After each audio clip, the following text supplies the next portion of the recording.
Магистрлік диссертация Жақсылықов Әділет ақпараттық жүйелер білім беру бағдарламасының магистранты.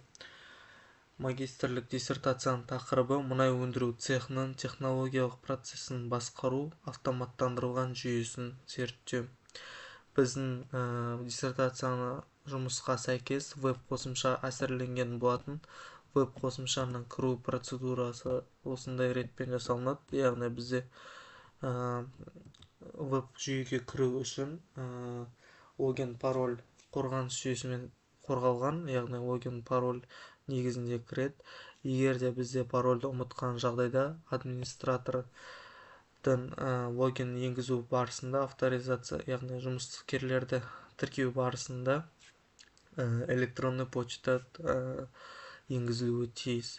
Егер парольді ұмытқан жағдайда забыли пароль батырмасын басып, номерді сол электронный почтаға жаңағы код доступасы келеді, сонымен восстановить етсе болады.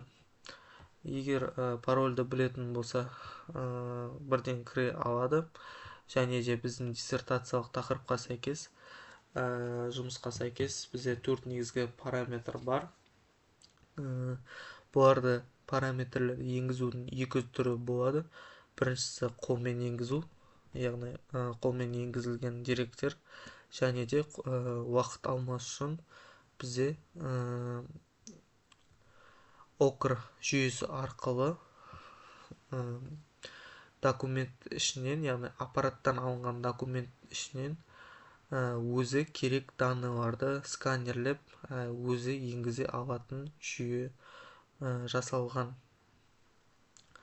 Бір мысал ретінде көрсетілсе, яғни бізде 4 кіріс параметрі, яғни ауыр мұнай, жеңіл мұнай, аралардың араласу коэффициенті және температура негізінде рассчитывать етілу керек.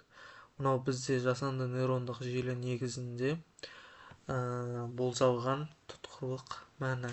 Оны біз яғни сақтасақ болады, не болмаса сақтамай қоюға болады.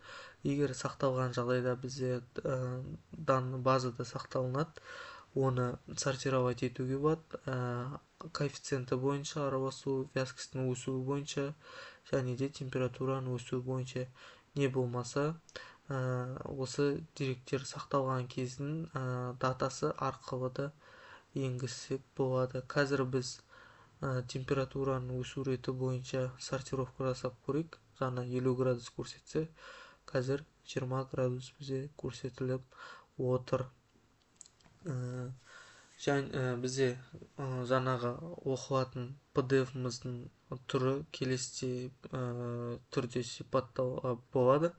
Оны көрсек, мысалға, осындай PDF түріндегі документтің ішінен бізде динамическая вязкость деген индексті тауып алынып, яғни біріншісі динамический вязкостьтің индексін табады, одан кейін мегапаскаль, миллипаскаль сөзінің индексі табылғаннан кейін осы аралықтағы индекстегі деректерді алады.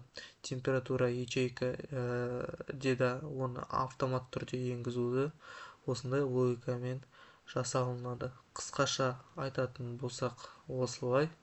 Назарларыңызға рахмет.